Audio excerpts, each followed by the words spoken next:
Merci de rester avec nous. C'est New World Forum spécial Covid-19. Nous parlons de la situation du Togo. Où en sommes-nous avec trois spécialistes? Docteur Simon-Pierre Namadi Hassan, il est médecin épidémiologiste, chef division surveillance des urgences sanitaires de la riposte au ministère de la Santé du Togo.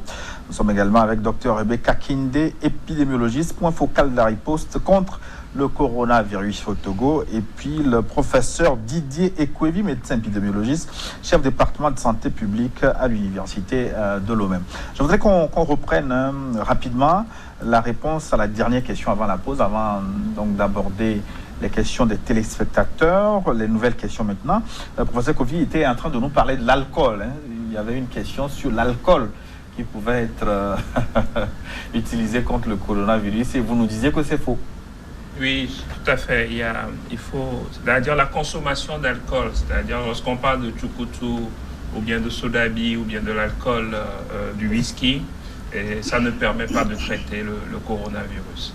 Et deuxièmement, d'une manière générale, en termes de prévention de toutes les maladies cardiovasculaires en général, nous disons que la consommation d'alcool n'est pas conseillée. Mais il se dit souvent que la consommation d'alcool à petite dose a des vertus pour le corps, non? Non, c'était une ancienne théorie où on nous disait que lorsqu'on buvait un verre de vin, que ça permettait de réduire les risques cardiovasculaires. Maintenant, les recommandations de l'OMS sont assez claires, c'est-à-dire qu'il faut arrêter de boire de l'alcool. Il faut arrêter de boire de l'alcool. Maintenant, après, c'est laissé à l'appréciation de chaque personne. Déjà, en réduisant de façon conséquente la consommation d'alcool, c'est déjà une bonne chose. La prochaine question, s'il vous plaît, le Premier ministre du Togo a parlé de près de 400 personnes contacts. De quoi s'agit-il exactement? Le premier décès aurait voyagé ces derniers temps. A-t-on la liste des personnes avec lesquelles il était en contact? Sont-ils suivis? Alors, la première question, personne contact, de quoi parlez-vous, docteur Hassan? Oui, bien, merci pour la question. L'opportunité nous a donné donc d'éclairer nos téléspectateurs sur certaines terminologies. Alors, quand on fait la surveillance, nous parlons de ce qu'on appelle les cas suspects. Un cas suspect n'est pas un cas confirmé. C'est-à-dire, c'est quelqu'un qui présente des signes ou des éléments qui évoquent la maladie. Et donc, il faut y aller jusqu'au niveau des analyses biologiques pour dire que ce cas est confirmé ou bien ce cas n'est pas un vrai cas et puis il est écarté. Et donc, souhaitablement, dans le système, on veut avoir beaucoup de cas suspects. Comme ça, on pourrait donc rechercher et trouver des cas confirmés. Maintenant, chaque fois qu'on a un cas confirmé, alors l'hypothèse c'est qu'il aurait contaminé à d'autres personnes. Il aurait été en contact avec d'autres personnes. Donc, comme le mot le dit, contact, il faut rechercher toutes les personnes avec lesquelles le cas confirmé a eu contact et les suivre pour pouvoir alors détecter très tôt la présence de la maladie, puisque de cette précocité de détection dépend donc le succès de la prise en charge. Donc, on les détecte tôt, on les retire de la communauté, on les met en isolement, on les prend en charge. Donc, voilà ce qui se passe. Donc, personne contact, sujet contact ou contact tout simplement, c'est l'ensemble des personnes qui ont été en contact avec un cas confirmé et que nous devons suivre. C'est tout ce que ça veut dire. Alors, est-ce que vous pouvez nous situer un peu par rapport au suivi que vous faites des personnes dites contact?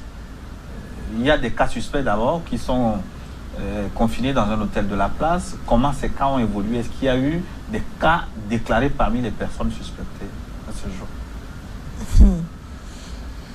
Tel que la question est posée, j'aimerais peut-être faire une petite rectification. Ouais. Dire qu'il y a des cas suspects qui sont au niveau de l'hôtel, non. Ce sont des voyageurs qu'on a isolés à ce niveau-là. Donc, ce ne sont pas encore des cas suspects. Ils ont été mis en quarantaine. Voilà, ils ont été mis en quarantaine. Voilà. Maintenant, par rapport aux cas suspects, comme il a dit... Bon, avant de venir aux cas suspects, les personnes mises en quarantaine, est-ce qu'il y a certains qui ont développé la maladie? Oui, parmi eux, il y a certains qui ont présenté des signes, qui ont été prélevés, testés. Et parmi ceux-là, on a retrouvé certains qui ont fait la maladie. D'accord. Maintenant, les cas suspects dont vous parlez? Les cas suspects, c'est ça qu'on dit. Soit ça vient de la communauté, ou soit ça vient de contact de quelqu'un qui est déjà malade ou bien qui a été déjà confirmé, ou soit ça vient de ceux qu'on a mis en quarantaine systématiquement du fait que revenir d'une zone à risque constitue qu'on les prend comme s'ils étaient entrés en contact avec quelqu'un et on les suit systématiquement sur une période donnée. Donc c'est comme ça que ça se fait. Donc ce suivi-là va de 14 à 21 jours et durant le suivi, à la fin de la période de suivi, si la personne ne présente pas de signes, à la fin de la période de suivi, on fait systématiquement un test pour voir est-ce que cette personne-là est positive ou pas. Et on reprend ce test-là au bout de 2 jours, de 48 heures. Et si ce n'est pas positif, on considère la personne comme négative. Je rappelle que les téléspectateurs peuvent vous poser leurs préoccupations en direct sur WhatsApp, sur Twitter et sur Facebook également. Professeur Ekwevi, je voudrais vous adresser la question suivante. Bonjour, je voudrais savoir comment distinguer les symptômes liés au coronavirus d'un rhume habituel. D'habitude, nous avons des rhumes mélangés, du paludisme, etc. Alors, comment distinguer les symptômes? Il est à Lomé, celui qui pose la question. Et, on est dans une situation d'épidémie. Donc, dans ce cas-là, on a une définition qui est large. Donc, la première chose qu'il faut savoir, quelqu'un qui présente un rhume, qui fait de la fièvre, jusqu'à preuve du contraire, il doit se considérer comme une personne suspecte. Maintenant, on va essayer de regarder, on va lui poser une deuxième question. Est-ce qu'il a été en contact avec un cas confirmé? On va reposer une autre question. Est-ce qu'il a voyagé? C'est-à-dire revenant, par exemple, d'une zone ou d'une région où il y a il y a une épidémie. Donc, s'il dit oui aux deux questions, donc on va tester cette personne. Si cette personne nous dit non aux deux questions, dans ce cas, on va considérer que c'est probablement une grippe banale qu'on va continuer à suivre.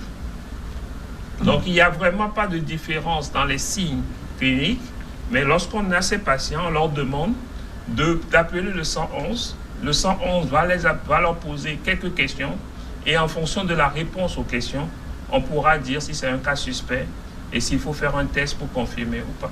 Donc, a priori, on ne peut pas soi-même déterminer s'il s'agit d'un rhume simple ou il s'agit du coronavirus. Oui, ce qu'il faut faire, c'est de se suspecter soi-même, d'abord, et ensuite chercher à ce qu'un œil avisé vous en dise. C'est-à-dire consulter dans une formation sanitaire. Mais tel qu'on dit, nous, au niveau donc de nos prestataires, de tous les acteurs de santé qui sont dans les formations sanitaires, ils ont des critères. Lorsque quelqu'un se présente, il y a des critères pour dire attention, celui-ci est un cas, alors suspect, puisque c'est la biologie seulement, c'est le laboratoire qui permet de confirmer. D'accord? Et on prend les dispositions. Ouais. Ou bien, attention, celui-ci, il y a des éléments de risque. On le met en quarantaine. Vous voyez, aujourd'hui, tous les voyageurs qui arrivent, on ne sait pas qui est qui vient d'où. Donc, on lui dit, allez-y ici. Vous restez là et on vous suit jusqu'à vous tester. Maintenant, si vous êtes négatif, vous pouvez rentrer en communauté. Sinon, vous restez là. Et si vous êtes positif, on vous transporte donc au centre de prise en charge. Ouais, donc, c'est ça. Alors, c'est difficile. Les maladies sont très nombreuses, des milliers de maladies qui peuvent partager les mêmes signes. Donc, c'est là la problématique. Et c'est pourquoi on réunit un certain nombre de critères pour aider à la suspicion et évoluer donc vers la confirmation pour faire la part des choses. Docteur Kinde, une préoccupation que je vous renvoie, j'aimerais savoir où sont nos grands enseignants chercheurs dans le domaine. Doit-on attendre toute l'Europe? À quoi valent nos facultés des sciences? Former plutôt nos enfants dans le domaine agricole, froid, électricité et autres. Bon, c'est diatribe contre vous, Mais nous sommes ici sur le plateau avec un enseignant-chercheur qui est là, qui sensibilise, qui nous aide beaucoup dans ce qui est fait. Oui, ce qui est fait en termes d'épidémiologie, comment est-ce qu'on doit prendre les choses. Donc je pense que tout le monde s'active. Il ne faut pas qu'ils pensent qu'ils sont laissés et à eux-mêmes. Non. Les enseignants-chercheurs, tant dans le domaine de l'épidémiologie, dans l'anthropologie, etc., les gens sont en train de réfléchir. Les experts ne sont pas cachés. Ils sont aussi au front et ils mènent la bataille comme tout le monde. Mais je vais, en tant qu'enseignant-chercheur, je me sens un peu interpellé. Et donc, je vais m'auto-saisir un peu de cette question. Il y a, dans la recherche, il y a plusieurs domaines. Nous venons tout à l'heure de discuter avec les enseignants-chercheurs du laboratoire de biologie moléculaire de l'Université de Lomé. Et ce que nous leur avons demandé, c'est de pouvoir comparer, c'est-à-dire de valider des tests rapides. C'est-à-dire de voir si ces tests sont sensibles, si ces tests sont spécifiques, pour qu'on puisse se proposer à large échelle. C'est de la recherche. Nous avons également discuté aujourd'hui au ministère si on peut faire une petite étude de prévalence qui va permettre de savoir quelle est la proportion de sujets dans 4 populations différentes, pour savoir quelle est la proportion du coronavirus dans cette population. C'est également de la recherche. Si nous prenons maintenant le domaine du traitement, nous avons été approchés par les enseignants de la faculté des sciences qui ont fait des propositions sur des plantes. Il faut les discuter, c'est sur la table. Et comme vous pouvez le savoir, au Burkina Faso, des essais, des études seront menées pour évaluer des plantes, des plantes avec l'hydroxychloroquine. Ils ont évoqué également les travaux faits par un Béninois. Tout à fait. Qui aboutit à un produit qui serait en train d'être efficace. Mais non, qu'ils vont tester. Ils vont tester. C'est-à-dire, c'est une piste sérieuse qu'ils vont tester. Donc, le gouvernement du Burkina Faso a décidé de l'inclure comme étant un candidat dans les essais pour voir l'efficacité et la tolérance. Donc voilà ce qui se fait. Donc les chercheurs africains sont là. On attend. Là, c'est une pandémie mondiale, tout le monde est touché et que les solutions à l'africaine doivent être recherchées. Docteur Hassan, le téléspectateur semble dire que vous êtes des enseignants-chercheurs de bureau. Non, pas de bureau. Nous ne pouvons. D'abord, sa question, il voudrait donc qu'on forme plutôt les gens en agriculture, en électricité, en mécanique. Mais imaginez un seul instant ce pays dans un état où il n'y avait aucun enseignant-chercheur, aucun médecin, il n'y avait rien. Qu'est-ce que ça serait si nous tous nous étions à l'agriculture? C'est ça. Aujourd'hui, tout ce que nous faisons pour limiter les dégâts, pour limiter la propagation, pour riposter contre cette épidémie, c'est sur la base des connaissances. Et donc nous avons besoin d'un monde du savoir. Donc les professeurs, les enseignants-chercheurs sont là, et c'est à eux que nous référons toutes les hypothèses que nous avons, et puis ils l'affinent, ils étudient, et puis ils arrêtent quelque chose pour nous. Donc c'est ce qui se passe. Ouais. Une question pour le professeur Ekwe. Dans vos propos, vous avez comparé la situation du Togo à un iceberg dont nous voyons seulement la partie visible et que nous ignorons la profondeur. Dans ce cas, n'est-il pas préférable de lancer une campagne de dépistage au coronavirus dans chaque localité du pays? C'est une question sur WhatsApp. Oui, je confirme mes propos. C'est-à-dire que ce n'est pas une campagne de dépistage. Et nous avons fait aujourd'hui la proposition. Il s'agira, en tant qu'enseignant-chercheur, en travaillant dans le domaine de l'épidémiologie, de connaître la proportion des gens qui ont le virus. Et je le redis, c'est-à-dire que nous en avons parlé, c'est-à-dire c'est de regarder, moi ma proposition est la suivante, c'est de regarder parmi les cas suspects ceux qui sont porteurs du virus, de regarder parmi les contacts ceux qui sont porteurs du virus, de regarder parmi les voyageurs ceux qui sont porteurs du virus, de regarder également parmi le personnel soignant ceux qui sont porteurs du virus. Ça nous permettra d'avoir une idée de la circulation du virus et de pouvoir faire des projections. Voilà. Donc c'est une proposition qui est sur la table. Il faut qu'on puisse voir la faisabilité, parce que si on a des tests aussi, est-ce que nous avons des tests pour faire une telle recherche? C'est ça aussi la difficulté de la gestion d'une épidémie. Si on a 500 tests, on va les réserver aux malades. Si nous en avons 10 000 et qu'on nous en donne 500 pour faire de la recherche, nous le ferons. Donc la question est sur la table. Nous allons discuter avec le laboratoire de l'Institut national d'hygiène. Si les tests sont disponibles, c'est une étude qu'on pourra faire très rapidement pour pouvoir répondre à la population. Docteur Hassan, une autre question.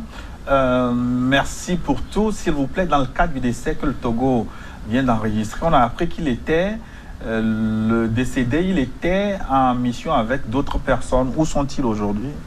Oui, tous les voyageurs enregistrés sont tous suivis.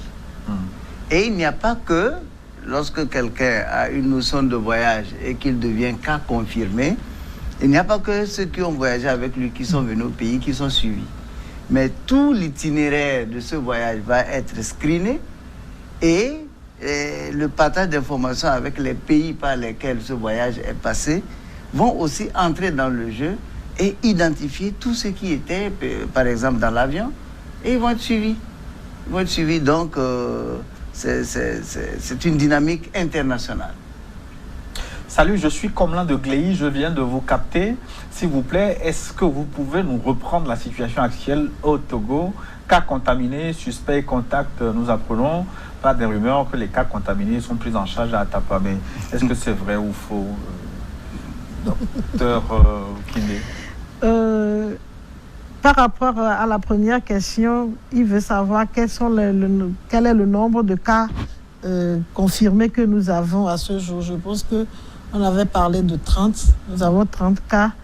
Et maintenant, par rapport à ces cas suspects, quel est le nombre de cas suspects que nous avons? Dr Hassan avait expliqué que le cas, en termes d'épidémiologie, il faut ratisser large pour ne pas perdre ceux qui sont vraiment les vrais cas. Donc, en termes de cas suspects, nous sommes dans l'ordre de... oui, moi je pense, je pense que la population n'a pas besoin de nombre de cas suspects, puisqu'on en veut beaucoup plus. On n'en a pas vraiment besoin. Focalisons-nous sur les cas confirmés et on va tracer derrière ces cas confirmés tous les contacts qu'on va suivre. Donc, ce chiffre de cas suspects n'est pas vraiment utile parce que il y a des cas suspectés, je dirais, entre griffes faiblement et des cas suspectés fortement. Donc, cas suspects ne nous aide absolument à rien parce que c'est un grand nombre. Ça ne nous aide à rien, mais nous souhaitons que et la population et le personnel de santé qu'ils nous suspectent beaucoup plus de cas pour que nous screenons au laboratoire afin de tirer donc les vrais cas. Les enseignants-chercheurs sont au front, les médecins aussi, les journalistes de leur côté, les hommes politiques aussi, avec des propositions à l'endroit du gouvernement. Nous avons rencontré un député à l'Assemblée nationale du Togo, Innocent Kagbara, qui vit la situation, qui sensibilise, qui envoie des messages au gouvernement. Nous allons suivre l'entretien que nous avons réalisé avec lui juste avant le début de cette émission. Et nous nous retrouvons dans 5 minutes environ pour la suite de notre discussion. Innocent Kagbara, bonjour. Bonjour. Vous êtes député togolais, président du PDP, parti politique, parti d'opposition. Comment gérez-vous cette affaire avec vos militants? Comme tous les Togolais, je tiens déjà à saluer le gouvernement togolais pour les initiatives prises dans le sens de la riposte contre le coronavirus. D'avoir édicté les mesures bannières qui sont des mesures universelles dans pratiquement tous les pays, c'est pratiquement les mêmes mesures. Donc je convie l'ensemble de nos concitoyens au respect de ces mesures pour freiner la propagation du virus Covid-19. Justement, est-ce que c'est pas ça le problème des mesures universelles dans un contexte africain? Est-ce que ça peut passer? Est-ce qu'il n'aurait pas été intéressant d'éditer des règles précises pour notre contexte africain? Des règles précises quand nous avons notre secteur est basé essentiellement sur l'économie informelle. C'est vrai que nous avons une économie assez structurée, mais qu'est-ce que vous voulez faire d'autre? Soit le confinement, vous faites le confinement avec des mesures d'accompagnement, avant les moyens de pouvoir accompagner ces mesures-là. Est-ce que nous avons véritablement les moyens? Si nous n'avons pas il faut que l'autodiscipline, il faut l'autoconfinement. Ceux qui n'ont rien à faire au dehors, ils n'ont qu'à rester chez eux, c'est l'autoconfinement. Maintenant, si un jour le gouvernement togolais venait à décréter cette mesure-là, je pense qu'il y aura des mesures d'accompagnement. Mais avec le recul, parce que je précise que vous avez été candidat récalé à la présidentielle de 2020, si vous aviez été accepté, que vous avez gagné cette élection, est-ce que ça n'aurait pas été un malheur pour vous? Vous devez rigoler maintenant, n'avoir pas été élu. Non, je pense qu'on ne peut pas souhaiter ça. Mais en tant que leader d'un parti politique, le rôle de notre parti, c'est définir l'ensemble des stratégies pouvant nous amener à la conquête du pouvoir. Peut-être que nous aurions été à la place de Faure Gnassingbé, nous aurions développé pratiquement les mêmes stratégies, mais à quelques différences près. Qu'est-ce qui aurait changé? Non, je pense que le gouvernement togolais a pris l'ensemble des mesures qu'il fallait prendre dans ce genre de crise.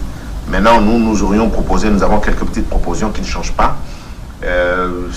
Désinfecter l'ensemble des marchés. Si nous devons ouvrir ces marchés, nous devons désinfecter ces marchés. Parce qu'il y a beaucoup trop d'acteurs qui se...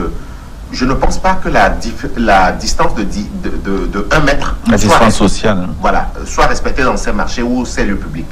Nous aurions peut-être pu désinfecter et puis voir... Désinfecter des marchés qui ne sont pas clôturés, qui sont ouverts. C'est déjà un début. Ne rien faire, c'est vraiment des vecteurs de propagation du virus.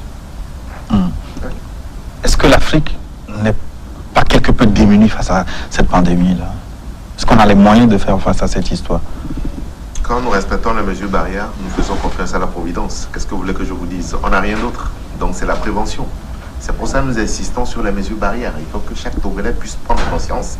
Quand vous entendez le professeur qui est en charge, Majesté Iou Ateba, oui, qui est en charge de la riposte,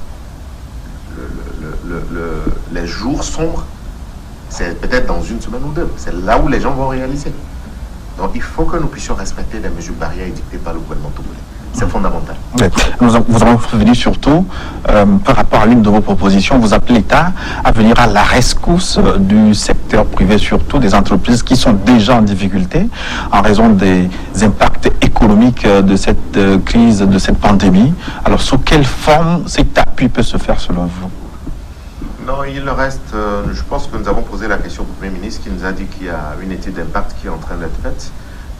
Au vu des propositions que les spécialistes feront à la primature, il leur revient de prendre des décisions pour soulager la souffrance des populations. Si vous demandez aux gens de rester chez eux, c'est que vous devez les accompagner.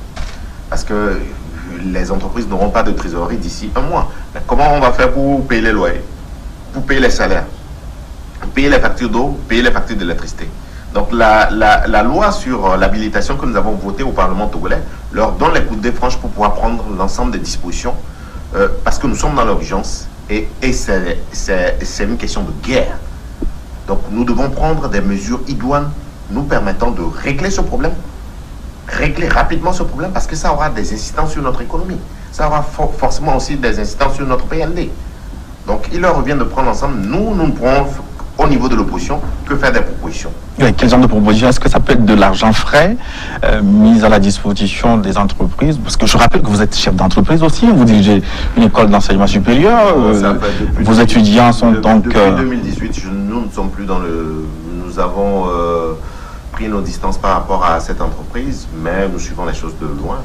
Mais il faut vous dire que... Est-ce que c'est de l'argent frais? Comment identifier l'ensemble de ces entreprises? Les besoins s'estiment à combien de milliards? Est-ce que avons-nous les moyens de pouvoir financer cette opération? Je ne sais pas. Ça peut être au niveau des factures d'eau et d'électricité que l'État prenne en charge pendant un mois ou deux. Au niveau des loyers demandés aux bailleurs pour les 2 prochains mois. De pouvoir, je ne sais pas comment ça va se faire. Est-ce qu'on demandera un gel afin que nous puissions payer après? Est-ce que ça sera l'État qui va prendre en charge? Ça, je ne saurais vous le dire. C'est les emprunts. Ouais. C'est les spécialistes. Il revient aux spécialistes de faire des propositions à la primature et au chef de l'État et ils aviseront.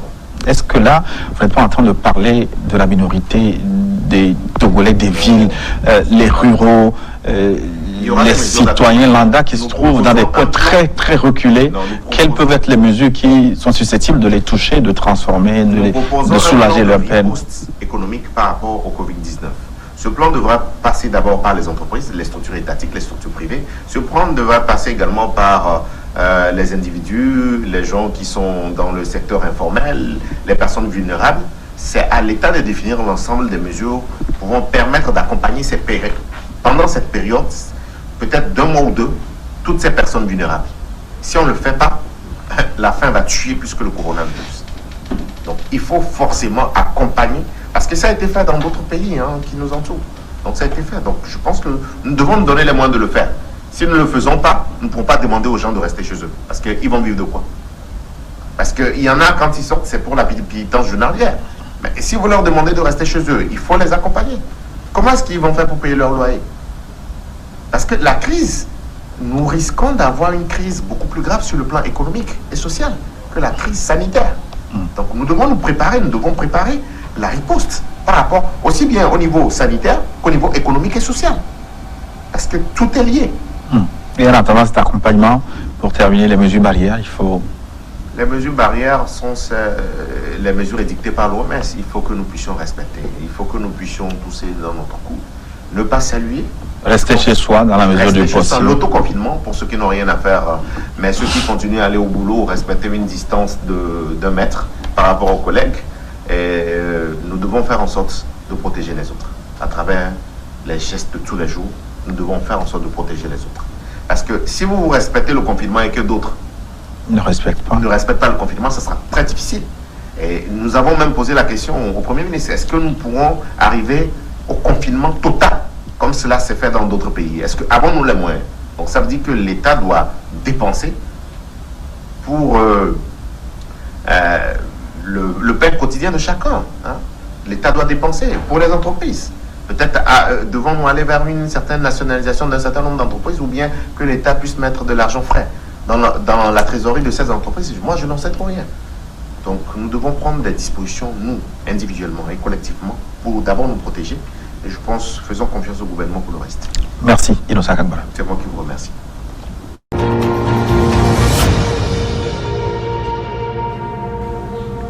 Ouais. Voilà, un petit tour en direct. On va reprendre notre émission par les questions des téléspectateurs. On va aller sur Facebook maintenant. J'aimerais savoir, dans le cas d'espèce, s'il n'y aurait pas une méthode efficace pour renforcer notre système immunitaire par la prise de certaines tisanes bicarbonate avec du citron. Est-ce que l'on serait vulnérable à une certaine infection si notre pH n'est pas neutre? Cette information a beaucoup circulé sur les réseaux sociaux. Docteur Hassan. Bien, pH neutre. Notre organisme fonctionne comme un thermostat. Oui. C'est-à-dire que lui-même, il s'auto-règle pour garder des paramètres à leur niveau constant. La température, le pH du sang, la concentration, tout ce que vous voulez. L'organisme règle selon les besoins, selon les circonstances dans lesquelles nous sommes. Donc, pas besoin d'aller agir là-dessus. Alors, la question des tisanes. Il faut faire excessivement attention parce que il y a la perception de la communauté par rapport au traitement des maladies.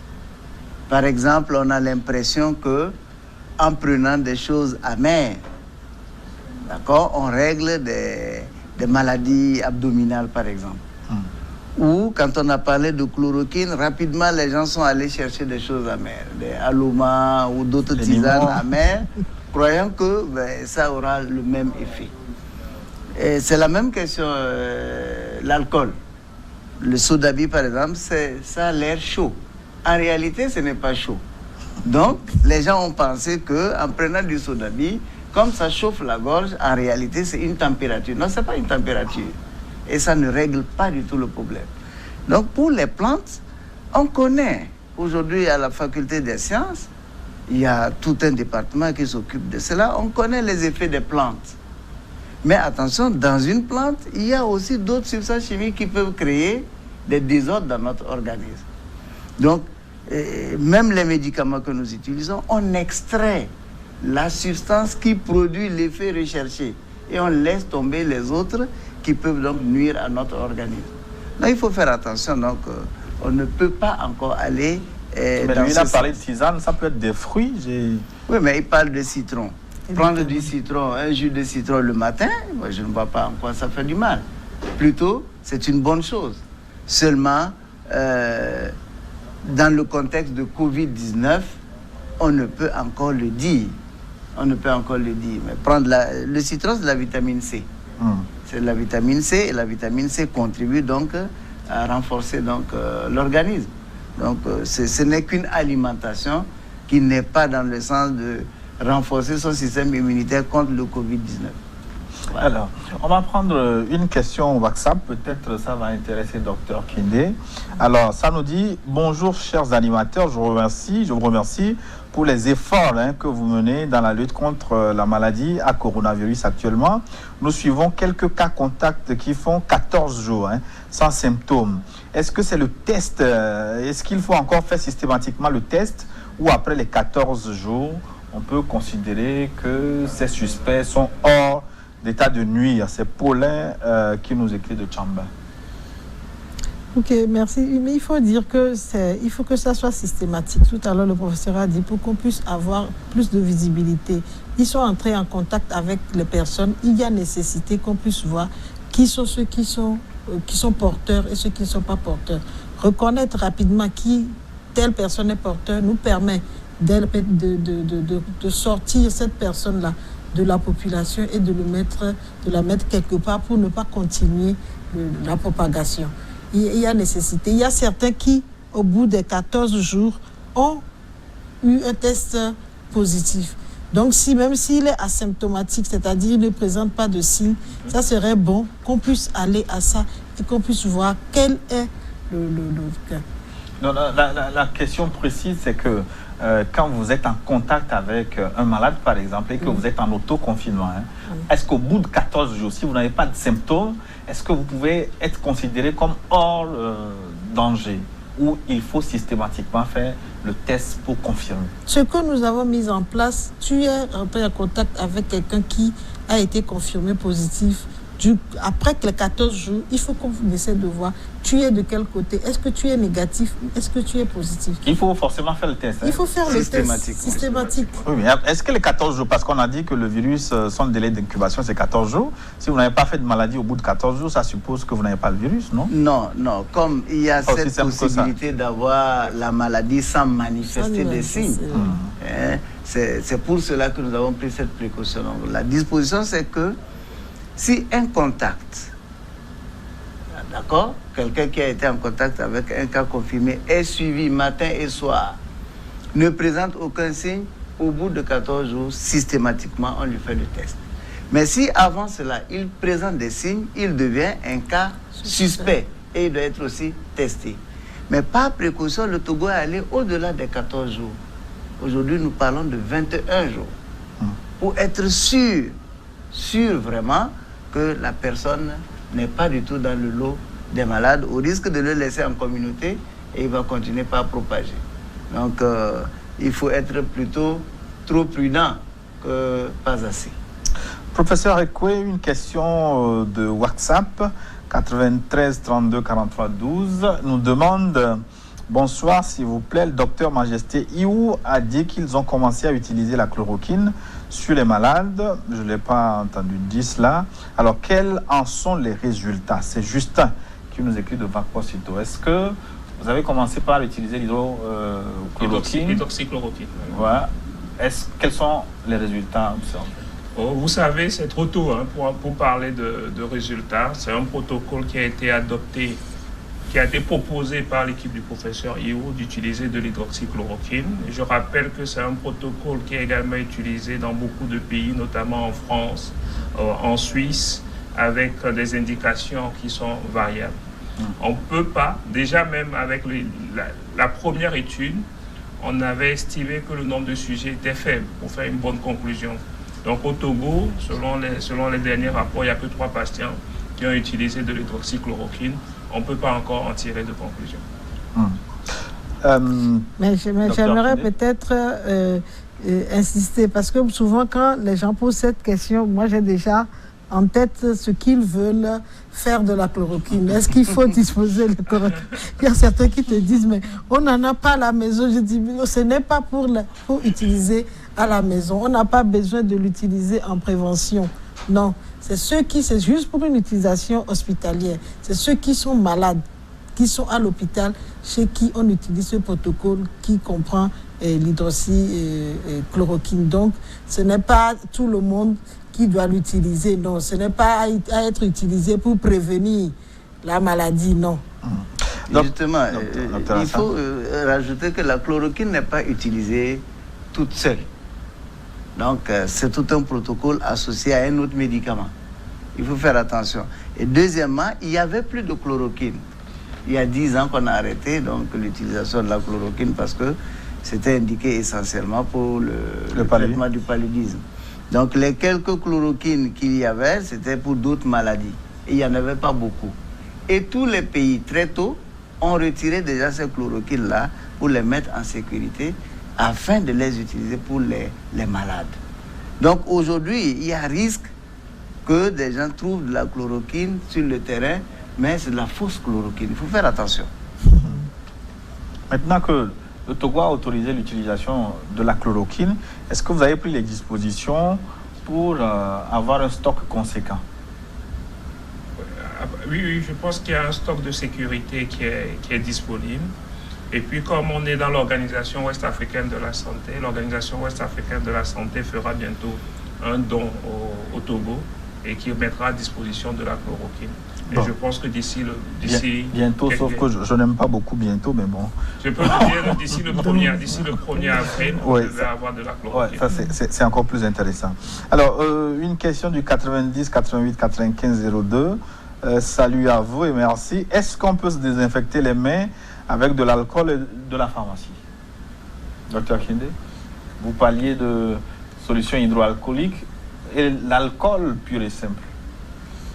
À défaut de la solution hydroalcoolique qui coûte désormais, il paraît, la peau des fesses, est-ce qu'on peut se tirer d'affaire avec l'alcool simple? Le gel d'habitude prend en compte beaucoup de choses, c'est-à-dire et l'alcool et l'eau oxygénée et la glycérine et autres. Donc, utiliser l'alcool simple, bon, moi, ce que je préconise plus dans notre contexte, c'est de chercher l'eau et le savon. L'eau et le savon, c'est disponible partout. Tu peux le trouver à tout moment. Maintenant, l'alcool simple, c'est quel degré il va utiliser? Je pense que ça serait plus compliqué pour notre population de les orienter sur ces pistes-là, parce que ce n'est pas tous les degrés d'alcool qui sont acceptés à utiliser dans cette désinfection. Docteur Hassan, du bon sodabi, est-ce que... Non, je crois qu'il faut que ça soit clair. L'utilisation des gels hydroalcoolisés ou des solutions hydroalcoolisées vient en second. Ce n'est pas la recommandation principale. La recommandation principale, c'est celle qui est très efficace, c'est le lavage des mains très régulièrement avec de l'eau et du savon. Et donc, c'est à défaut qu'on utilise le gel hydroalcoolique ou les autres solutions. Donc, aller jusqu'à utiliser rien que de l'alcool pur, c'est pas aussi efficient. Et ce n'est pas vraiment ce qui est recommandé. Donc, la personne reste sur le lavage des mains avec l'eau et du savon. Voilà. Dans quelle durée le virus est-il détectable chez une personne contaminée sans forcément attendre les symptômes? Professeur Ekwe? Vraiment, on ne sait pas. On ne sait pas grand-chose. C'est-à-dire que je ne veux pas donner des durées. C'est-à-dire que ce qu'on appelle l'expression virale, au début, on nous a dit 7 jours. Après, on nous a dit 14 jours. Après, on nous dit que le virus peut persister au-delà de 20 jours. Bientôt, on nous dira que c'est au-delà de 28 jours. Donc, tous les jours, on apprend. On apprend. Parce que le problème de la maladie Covid, c'est qu'on n'a pas une symptomatologie au début pour pouvoir suivre. Donc, vous pouvez avoir des gens, on ne sait pas quand est-ce qu'ils ont été infectés, surtout avec les formes asymptomatiques. C'est ça qui pose toute la difficulté de cette prise en charge. Si on n'avait pas de forme asymptomatique, c'est-à-dire que vous avez la maladie, et là, on sait que vous avez la maladie et que vous êtes à risque de contamination, on aurait pu prendre d'autres dispositions. Là, on est là tous ici, je ne veux pas le dire, peut-être qu'on a tous du Covid, mais on ne sait pas. On ne sait pas et c'est ça toute la difficulté. Donc la durée de l'expression, il faut attendre les études qui vont venir pour avoir une idée exacte de la disparition du virus. Alors, Monsieur Koumta de Kara veut partager une réflexion avec nous. Félicitations pour l'ensemble des émissions. J'ai un apport. Le Togo se doit de prendre des mesures fortes pour sanctionner ceux qui ont pour métier de remplir les réseaux sociaux de fausses informations, surtout à travers des audios et des vidéos n'ayant aucun rapport avec la pandémie. C'est une réflexion. Tout à fait, oui. Non, je ne sais pas, mais d'abord, la première disposition pour tout le monde, c'est de faire attention aux informations qui circulent sur les réseaux sociaux. Et devant Covid-19, toute la population doit s'aligner derrière les recommandations du gouvernement, derrière les recommandations du ministère de la Santé. C'est ça. Parce que beaucoup de fausses informations circulent sur les réseaux sociaux et ça dénature, ça rend inefficace tout ce que nous faisons. Donc que les gens prennent avec pincette ces informations, mais qu'ils s'accrochent à ce que officiellement le gouvernement propose donc comme recommandation. Une question de Thévier. Je demande à savoir, dans la mesure où on ne peut pas reconnaître à l'œil nu les porteurs de virus, comment peut-on savoir qu'on a été en contact avec un porteur asymptomatique? Ça, on ne peut pas savoir. Il faut consulter le phare. Le phare n'est pas aussi fort pour ça. Asymptomatique, on ne peut pas savoir. Donc, dans ce cas-là, on navigue totalement dans le vide. Hein, parce que... Mais cas confirmé, là, on peut savoir. Ouais. Donc, d'où l'urgence pour chacun d'adopter les mesures barrières à l'endroit de tout le monde. Tu me protèges et je te protège. Et c'est justement cette hypothèse-là, cette obscurité, on ne sait pas qui est qui. C'est pour cela qu'on demande à tout le monde de prendre, d'observer les mesures recommandées.